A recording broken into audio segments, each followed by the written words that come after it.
The Trump administration's ignited a legal and cultural battle in Maine and potentially nationwide with a new lawsuit targeting the state's transgender athlete policy.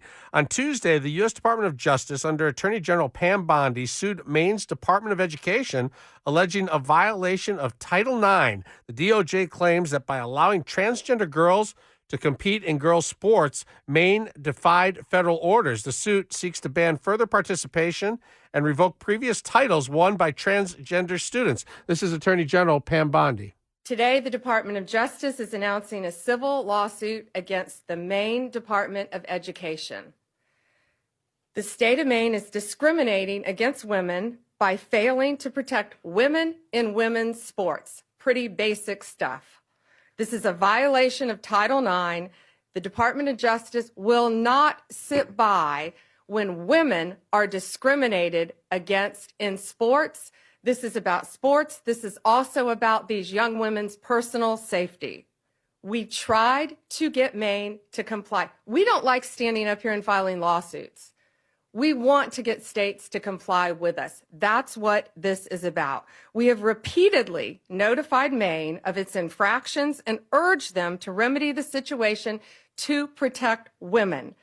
We've stripped grants from Maine through other departments, and we are going to continue to fight for women. Maine's Governor Janet Mills is firing back, defending the state's inclusion policies and accusing the administration of political grandstanding. Only 2 openly transgender high school athletes currently compete in the state, but the implication of this lawsuit could ripple far beyond Maine. Let's bring in Roshini Rajkumar, political strategist, attorney, and host of the Crisis Files podcast. Good morning. How are you? Good morning, Kevin. This definitely does open up so many different lanes of argument, of controversy, but it really does come down to this focus that Maine has taken. And I would say legally, Maine is not in the right here. But if we go back to certain things and how constitutional law has been interpreted over the decades, that no state can be contrary to federal law. However, a state may decide to give extra benefits to a group of people or to its citizens within its state. In this situation, what I think legally is a problem for Maine is when you say that transgender people transgender girls, women, can compete in these women's sports, you're actually discriminating against the women, the born women, think they're women, cisgender women, as some would call them. So that's kind of what I think is going to come down here. And you can't protect one group while then also violating the rights of what turns out to be the majority, which are the women athletes. Have we ever seen a case like this come through the courts before? You know, this is kind of unique. And the thing that I would say, and Pam Bondi pointed this out, this has to do with sports. So the federal government is focusing on the Title IX piece. They're not trying to make it a more global thing and talking about what Maine might do for transgender women in other areas of life in the state of Maine.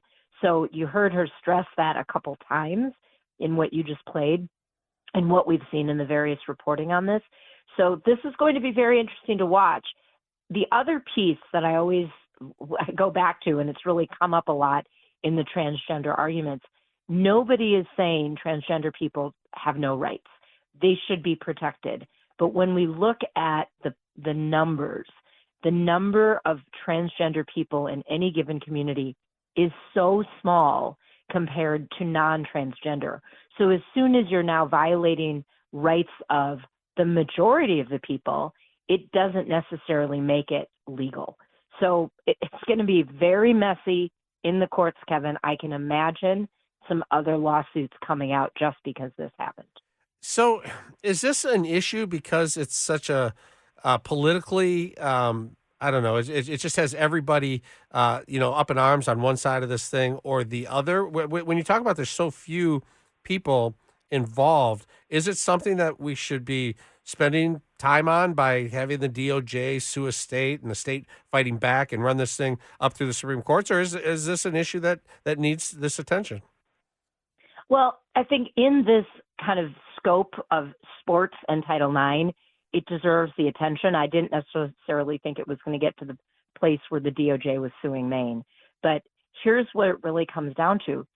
Years and years, decades and decades of women fighting for rights, of women fighting for rights in sports, college sports. That's what this seems to be about to me, because the moment you open it up and start discriminating against non-transgender women, so I'm just going to say women for the sake of this conversation, you have so many people that could possibly bring lawsuits. So Maine should probably comply, or it's going to have itself a lot of other civil lawsuits to deal with moving forward, because it's about discriminating against women, not necessarily discriminating against transgender women, if that makes sense. It does, yeah. They talk about past titles won by transgenders, athletes being revoked. I don't think that issue is all that important, but I do think the safety issue is important, and I don't think that you can, even if it's just a couple of transgender athletes per state. I don't think it's fair to put the other females in danger by allowing them to compete.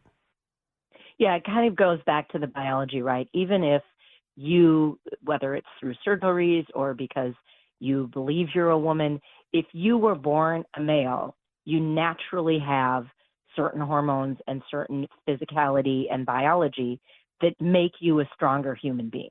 So we just kind of look at it at the human level.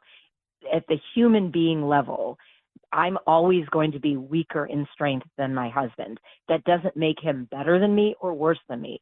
It just means he was born with more of those kind of hormones in the biology that makes him stronger.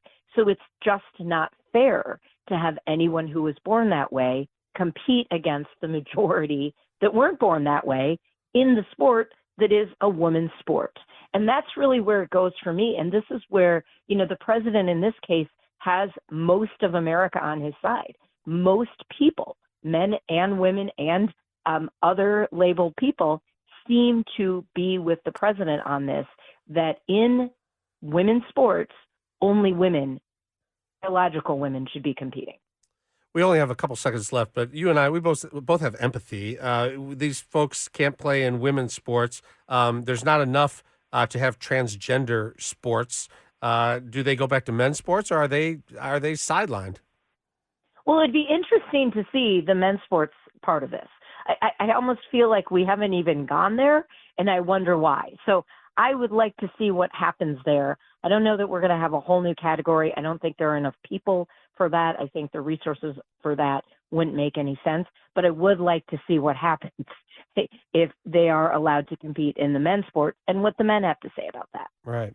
All right. Roshini Rajkumar, political strategist, attorney, host of the Crisis Files podcast. I'm sure we'll be talking more about this. Thank you so much. You're listening to All Talk on WJR.